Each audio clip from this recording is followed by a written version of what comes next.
TikTok ayuu u soo galay qaab ciyaar ah, laakiin wax uunan weligii filaynin ayaa dhacay, noloshiisa idil ayuu ku bedelay.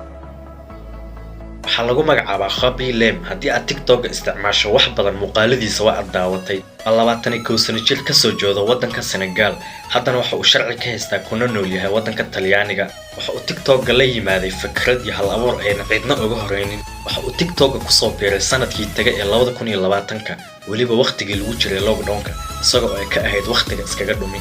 sanadkan 2021 ayuu aad caan uga noqday TikTok iyo Instagram-ka.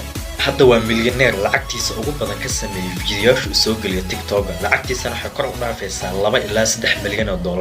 maalin walba ciwaankiisa waxaa soo boqota 100,000 oo qof, asbuucina waxa uu helaa 1 milyan oo qof. shirkadda TikTok ayaa u soo jawaabtay. tan waxa uu ku jiraa 5 qof ee ugu sareyso ama ugu followers-ka badan TikTok. Follow for more.